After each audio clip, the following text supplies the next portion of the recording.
Hey guys, welcome on our YouTube channel teaching warrior. मेरा नाम है दीपिका और आज से हम लोग शुरू करने वाले हैं मैथ्स की पेडागोगी। ठीक है, तो हमारा आज का पहला क्वेश्चन है, निम्नलिखित में से क्या गणित की प्रकृति है। तो याद रखना, गणित की जो प्रकृति है वो है तार्किक। ठीक है, अलंकृत नहीं होती है, कठिन भी नहीं होती और सामान्य लोगों की नहीं है, ये गलत है क्योंकि ये सभी के लिए। और ये बात बोली है 1964 में आया कोठारी आयोग। ठीक है, और उसके अध्यक्ष कौन थे? दौलत सिंह कोठारी। और वो कहाँ के थे? दौलत सिंह कोठारी थे उदयपुर के। ठीक है, राजस्थान। नेक्स्ट है, निम्नलिखित में से किसने कहा है कि गणित वह विज्ञान है जिसमें आवश्यक निष्कर्ष निकाले जाते हैं। तो ये बोला है बेंजामिन पेरिस ने। ठीक है, पेरिक ने, बेंजामिन पेरिक ने।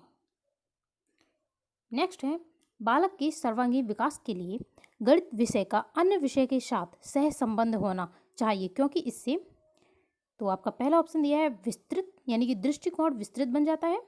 दूसरा है छात्र संचित ज्ञान से नए ज्ञान का संबंध जोड़ता है।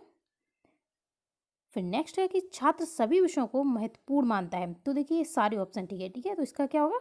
Option number D. नेक्स्ट है, गणित के नियम व निष्कर्ष होते हैं। तो हमेशा याद रखिए, गणित के जो नियम और निष्कर्ष होते हैं वो वस्तुनिष्ठ भी होते हैं और सार्वभौमिक भी होते हैं। ठीक है, तो इसका कौन सा सही हो जाएगा?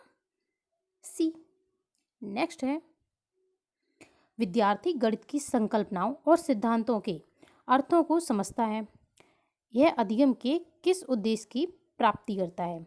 तो देखिए यहाँ पे पहले दे दिया है समझता है, यानी कि अंडरस्टैंड। तो क्या करेगा? बोध करेगा, अवबोध। ठीक है, तो इसका सही ऑप्शन है 4। नेक्स्ट है, गणित को कहा जाता है। तो गणित को हम क्या कहते हैं?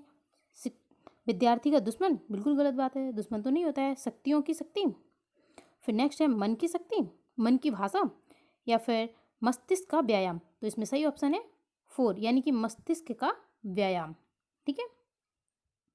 नेक्स्ट है, योजना एक उद्देश्यपूर्ण क्रिया है जिसे मन लगाकर सामाजिक वातावरण में पूरा किया जाता है। गणित शिक्षण की योजना विधि की उक्त परिभाषा किसके द्वारा दी गई है?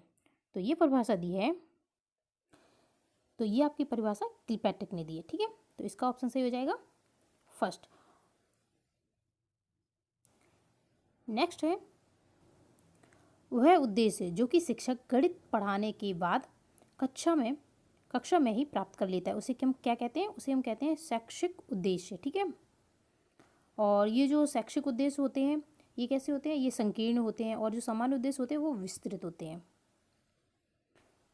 नेक्स्ट है, गणित शिक्षण में शिक्षक को निम्न बात पर ध्यान नहीं देना चाहिए। किस पर ध्यान नहीं देना चाहिए? पहला है कि व्यवहारिक जीवन से विषय का संबंध जोड़ना। तो ये तो बिल्कुल सही है, देना चाहिए। फिर नेक्स्ट है, मानसिक शक्तियों का विकास हो, ये भी ठीक है। जातीय प्रतिष्ठा का उपाय हो, ये भी ठीक है। तो ये तो हमारे नहीं होगी ठीक वाले, इसमें क्या पूछा? नहीं देना चाहिए, गलत। तो आनंद की प्राप्ति ना हो, तो इस बात पर हम ध्यान नहीं देते हैं, तो इसका सही कौन सा हो गया? जो कि गलत है वही सही है। ठीक है, यानी कि 4। नेक्स्ट है, गणित शिक्षण का वास्तविक उद्देश्य ज्ञान प्राप्ति करना नहीं वरना शक्ति प्रदान करना है। ये किसने कहा? तो देखिए शक्ति प्रदान करना डंकन, याद रख लेना। ठीक है, ये कहा है डंकन ने। अब मैंने आपके लिए कुछ परिभाषा डाल दी है जो कि इंपॉर्टेंट है। जैसे कि एक है हॉब्स के अनुसार। हॉब्स ने इसे क्या बोला? पत्थर के समान बोला। जैसे हम औजारों को तीव्र करते हैं ना पत्थर पे घिस घिस कर, वैसे ही हम मस्तिष्क को तेज करते हैं किससे? गणित से। ठीक है, ये याद रखना। नेक्स्ट है वेदांग, ये बहुत इंपॉर्टेंट है वेदांग वाली। इन्होंने क्या बताया? सर्प के सिर पे जो मणि होती है और मोर के सिर पे जो मुकुट होता है उससे इसकी तुलना की है गणित की। ठीक है, नेक्स्ट है प्लेटो का, ये भी इंपॉर्टेंट है। ठीक है, तो प्लेटो ने क्या बोला कि मानसिक शक्तियों का प्रशिक्षण करती है। ठीक है, सोई हुई आत्मा चेतन व जागृत अवस्था में आती है। ठीक है, नेक्स्ट है नेपोलियन। नेपोलियन ने बोला कि गणित की उन्नति से सबकी उन्नति है। ठीक है, ये भी इंपॉर्टेंट है। जितनी भी ये परिभाषा जो मैंने डाली है ये सभी इंपॉर्टेंट है, प्लीज़ ये ना याद रखिएगा या फिर आप कहीं पर नोट कर लीजिए थोड़ा थोड़ा। नेक्स्ट है गैलीलियो के अनुसार इन्होंने क्या बोला? इनका याद रख लेना, संपूर्ण जगत और ब्रह्मांड। ठीक है, तो एक बार फिर से देख लो ये परिभाषा। तो पहला हॉब्स का जब भी आ जाए तो पत्थर याद रख लेना। वेदांग का आ जाए तो ये सर्प, क्या सर्प याद रखना है और मोर के सिर पे मुकुट। और प्लूटो से याद रखना है जो मानसिक शक्तियां हैं उनका प्रशिक्षण। ठीक है। नेक्स्ट है नेपोलियन क्या बोला, सबकी उन्नति। और गैलीलियो से याद रखना है परमेश्वर से पूर्ण जगत यानी कि संपूर्ण जगत और ब्रह्मांड को लिख दिया है। ये इंपॉर्टेंट है तो आप इनको याद रखिए।